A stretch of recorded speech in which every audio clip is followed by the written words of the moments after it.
Di suatu malam, seorang pria bernama Wei terlihat sedang membentak ayahnya yang sekarat agar mau mewariskan harta kepadanya, bukan pada Fei Fei sang adik. Sebenarnya istri Wei sempat menasehatinya. Tiba-tiba saja Paman Wei datang ke sana sambil menghajar kacungnya Wei. Setibanya Paman di kamar, Wei langsung diusir oleh kacungnya Paman. Lepas itu, ayah Wei berwasiat kepada adiknya ini bahwa warisan hartanya harus diserahkan kepada Fei Fei putrinya yang kini tinggal di Perancis. Tentu saja Paman menyanggupinya. Usai berwasiat, ayah Wei pun meninggal dunia. Setelah ayah Wei mati, anak Paman ini yang bernama Ahlong mengaku ingin dapat jatah warisannya juga. Tentu saja sang ayah menggamparnya.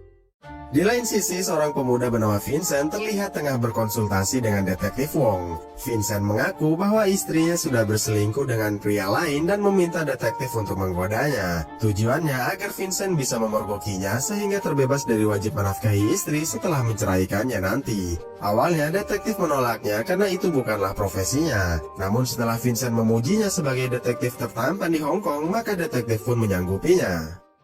Singkat kisah, berkunjunglah mereka berdua ke kasino, tempat di mana sang istri bekerja. Vincent bilang bahwa wanita baju oranye itu adalah istrinya. Langsung saja detektif berupaya memikatnya dengan kedipan mautnya. Padahal sebenarnya Vincent sedang menipu detektif agar Vincent bisa mencuri sesuatu dari belakang meja judinya menggunakan sedotan panjang. Sialnya, aksi Vincent terbongkar pihak keamanan saat Vincent tak sengaja menyedot asbak rokok.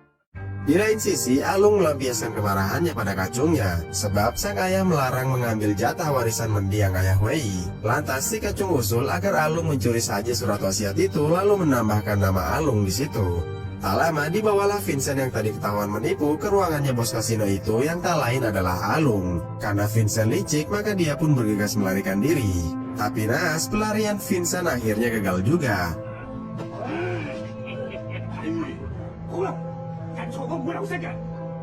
Menganggap Vincent punya bakat, maka Alung menyuruh Vincent untuk mencurikan surat wasiat ayahnya Wei. Daripada dibunuh, Vincent pun menyanggupinya. Sementara detektif yang masih menyangka bahwa wanita itu benar-benar istrinya Vincent akhirnya harus diajar juga oleh suami aslinya. Kemudian Vincent kembali menipu detektif agar mau membantunya mencuri perhiasan mahal. Sama seperti tadi, detektif akhirnya mau setelah dipuji sebagai detektif tertampan di Hong Kong. Keesokan harinya, kita diperlihatkan seorang gadis pengepul sampah bernama La Chifung. Meski seorang pemulung, namun La Chifung punya pacar pegawai kantoran bernama Billy. Tapi malang nian nasib La Chifung lantaran Billy hanya menginginkan uangnya La Chifung saja.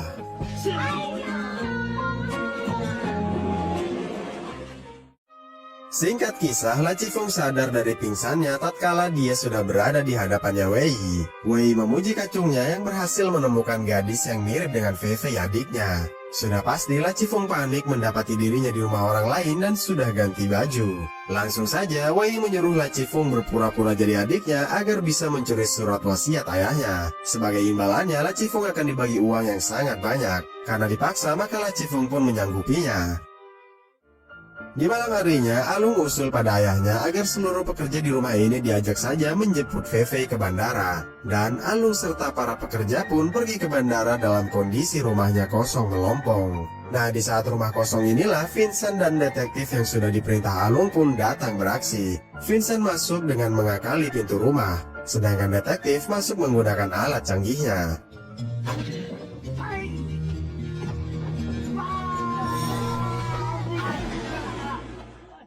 Kepala masuk ke dalam kloset memanglah naas, tapi yang lebih naas lagi adalah mobil Alung berpapasan dengan taksi yang berisi La Chifung. Mereka menyangka bahwa La Chifung ini adalah Fei Fei yang asli. Padahal La Chifung bisa mengenali mereka semua karena memang sedang didikte oleh Wei dari kejauhan sana. Sudah pasti Alung yang panik menghimbau ayahnya agar jangan pulang dulu. Alung mengajak mereka ke bandara lagi agar pertemuannya bisa lebih meriah. Sialnya, alat pendengar La Chifung jatuh terinjak oleh si Alung. Kembali ke Vincent. Di saat Vincent berupaya mengeluarkan kepalanya detektif, Alung pulang sambil berteriak agar Vincent sadar dengan kedatangannya. Vincent yang panik pun kabur meninggalkan detektif. Sayangnya Vincent menemui jalan buntu sementara para pekerja sudah pada kembali. Walhasil Vincent pun menyamar jadi pekerja dan bilang bahwa di atas ada pencuri. Tentu saja para pekerja melaporkannya pada si paman. Paman yang merasa asing dengan Vincent langsung menuduh Vincent sebagai pencurinya. Beruntung Vincent yang banyak akal mengaku bahwa dia mengenali La Qifeng. La Qifeng yang sedang menyamar jadi Fei mengira bahwa Vincent ini adalah kacungnya Wei.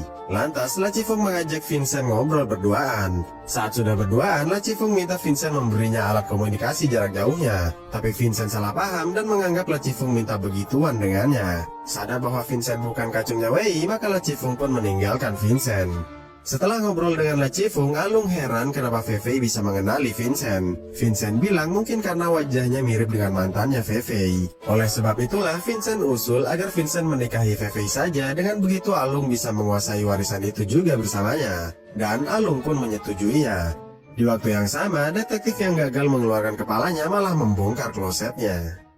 Setibanya di rumah, Vincent berupaya menghancurkan klosetnya menggunakan pispot Cina. Meski klosetnya sudah hancur, kini malah pispotnya yang menyangkut. Detektif kecewa karena wajah tampannya akan selamanya jadi begini. Tak tahan dengan rengekannya, Vincent pun mengecat hitam pispot itu hingga jadi serasi dengan jas hitamnya. Keesokan paginya, paman bilang bahwa sebaiknya Fei segera menikah, karena warisan perhiasan ayahnya akan diberikan seluruhnya untuk Fei. Mendengar itu, Alung menyarankan Fei menikah dengan mantannya saja, yaitu Vincent. Kebetulan sekali Fei menyetujuinya. Alung meyakinkan ayahnya bahwa Vincent layak karena dia jago kungfu sama seperti ayahnya. Di siang harinya, Alung membawa Vincent ke ring tinju untuk latihan. Alung bilang bahwa orang-orang ini adalah kacungnya, jadi berlagak tangguhlah jika ayahnya nanti sudah datang. Singkat kisah, Vincent mulai menaklukkan kedua kacungnya Alung dengan mudahnya. Melihat ketangguhannya, paman pun menyuruh Biu murid andalannya turun ke ring. Sudah pasti Vincent pun dihajar sampai babak belur.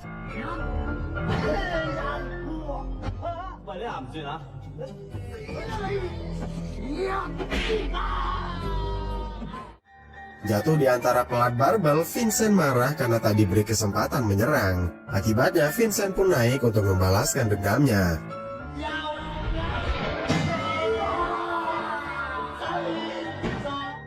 Dengan tumbangnya Biu itu, Vincent pun didaulat sebagai pemenangnya.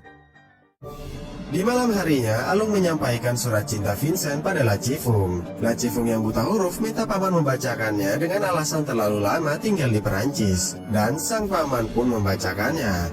Usai membacakan surat cintanya, datang jugalah Vincent ke sana. Fei yang leleh dengan surat cinta Vincent barusan bergegas ganti baju dulu. Nah, saat Vincent sudah di dalam, Vincent dibuat kaget dengan pertanyaannya paman.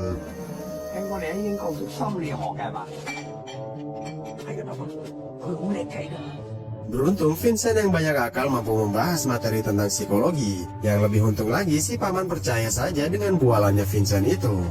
Setelah Fei ganti baju, makan malamlah mereka bersama-sama dengan canggungnya. Karena memang mereka sebenarnya tak saling kenal. Sementara Alung disuruh makan dari kejauhan sana. Keesokan harinya, mereka berpacaran dengan melihat pameran lukisan. Karena bukan orang kaya asli, mereka malah mengagumi lukisan tanda toilet pria. Padahal itu bukan termasuk dari pameran lukisannya. Di malam harinya, digelarlah pesta dansa perusahaan di rumah Fei. Fei diperkenalkan dengan robot kepala keuangan perusahaan. Sialnya, saat sedang mengobrol, Billy si mantan pacar mencoba memergokinya.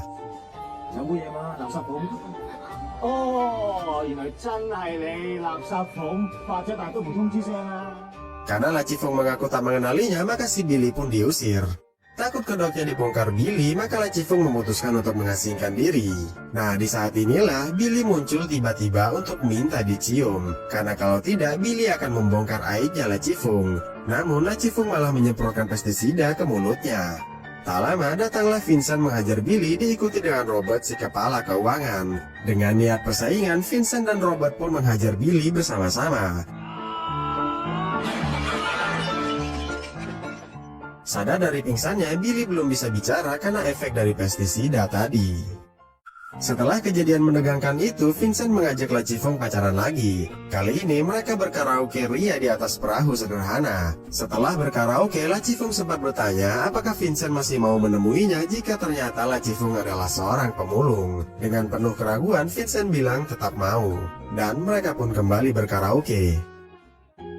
Esok pagi harinya, sepulang berpacaran, paman bertanya apakah La Chifeng benar-benar mau dinikahi oleh Vincent. Karena diam saja, paman menganggap iya dan hendak menyiapkan pernikahan mereka.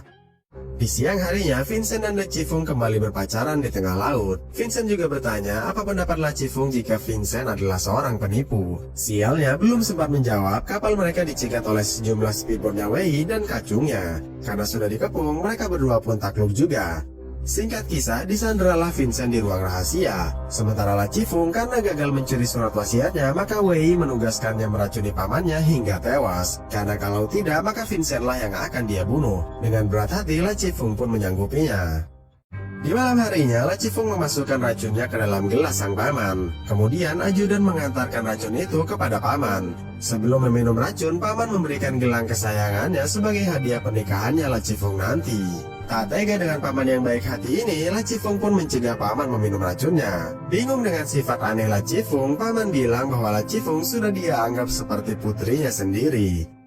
Beralih ke Vincent, menggunakan bahasa tubuh agar penjaganya tidak bangun, Vincent minta istri Wei membukakan pintu selnya. Tentu saja istri Wei melarangnya. Vincent melanjutkan bahwa dia sedang kebelet berak. Lantas istri Wei memberikan botol pada Vincent agar tinjanya dibuang ke situ saja. Sudah pasti Vincent menolak karena botolnya kekecilan dibandingkan dengan lubang duburnya. Sekalipun harus dipaksa, yang ada malah lubang dubur Vincent yang jadi losdol alias menganga. Kalau begitu, istri Wei pun mengambil kunci selnya untuk kemudian membebaskan Vincent dari sana. Sayangnya saat hendak kabur, Vincent malah berpapasan dengan Wei. Walhasil Vincent pun kabur. Vincent kemudian bersembunyi di bak air dan bernapas menggunakan pipa. Sialnya, Wei mengetahuinya dan memasukkan cicak ke dalam pipa itu. Akibatnya, Vincent keluar dari bak air itu kemudian memindahkan cicaknya ke mulut Wei. Dan Vincent pun berhasil kabur. Setelah berada di luar, Vincent minta antar kepada si supir truk. Kemudian masuklah Vincent ke kamarnya La Chifeng. Vincent menemui La Chifeng demi bertanya apa yang sebenarnya terjadi. Lantas La Chifeng mengajak Vincent ke TPA sambil mengungkap bahwa dia adalah pemulung yang dibayar Wei untuk menyamar jadi Fei. Mendengar kenyataan itu, Vincent kecewa dan merasa upayanya selama ini sia-sia. Lalu Vincent akhirnya juga mengungkap bahwa dia sebenarnya adalah penipu bayarannya Alung. La Chifeng juga sempat kecewa mengetahui cinta Vincent ternyata palsu belaka. Namun, karena jati diri La Chifeng sebenarnya belum terbongkar, maka Vincent mengajak La Chifeng melanjutkan saja penipuan ini. Keesokan paginya, menikahlah La Chifeng dan Vincent di sebuah gereja. Sialnya, saat sedang mengucap janji suci, tiba-tiba Wei datang bersama polisi menuduh La Chifeng sebagai penipu. Lantas, paman menanyakan kebenaran tuduhan itu pada La Chifeng. Tak mau menipu lagi, La Chifeng pun mengakui penyamarannya. Walhasil, mereka berdua termasuk paman dan Alung digelandang ke penjara. Bukannya dibawa ke penjara polisi, Wei malah membawa mereka ke penjaranya Vincent yang semalam. Wei yang baru menerima berlian mendiang ayahnya langsung menyuruh kacungnya untuk membakar penjara ini. Dan para kacung pun menyiramkan minyak tanahnya. Sementara Fei yang asli masih ada di dalam karung. Sebelum semuanya pergi, istri Wei sempat memberi isyarat pada si Vincent. Vincent sendiri bingung apa artinya itu.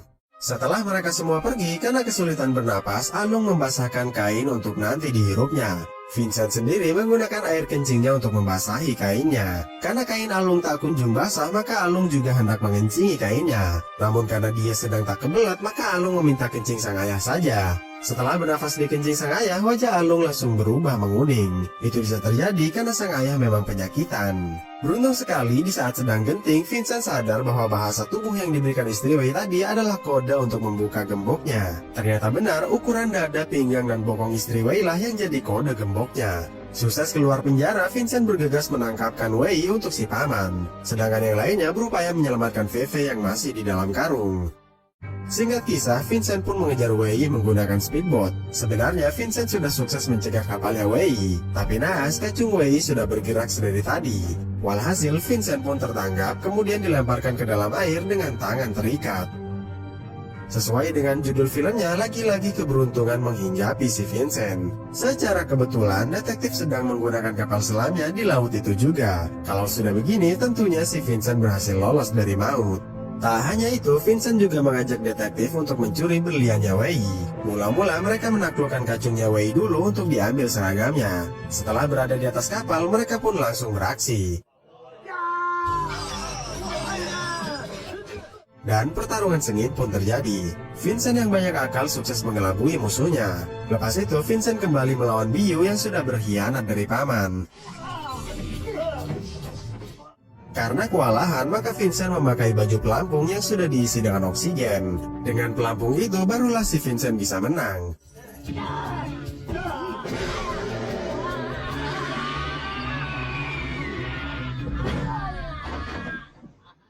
Setelah melawan Biu, mereka mengejar Wei yang membawa kabur berliannya. 2 lawan 1 sudah pasti Wei bisa ditangkap dengan mudahnya. Singkat kisah, si Wei pun digelandang polisi ke penjara, sementara Alung dan paman sudah terselamatkan. Begitu pula dengan Fei asli yang letak perbedaannya dengan Lacifung hanya di gigi dan tai lalatnya saja. Lacifung sendiri melepaskan gelang pemberian paman, kemudian tak lama paman mengambilnya. Lepas itu, Lacifung kembali bekerja menjadi pengepul sampah. Lalu Lacifung duduk termenung sambil membaca surat cinta palsunya Vincent. Tak lama datanglah Vincent ke sana. Lacifung tak menyangka Vincent mau menemuinya dengan kondisi begini. Sejak saat itulah mereka resmi jadian. Dan film pun berakhir.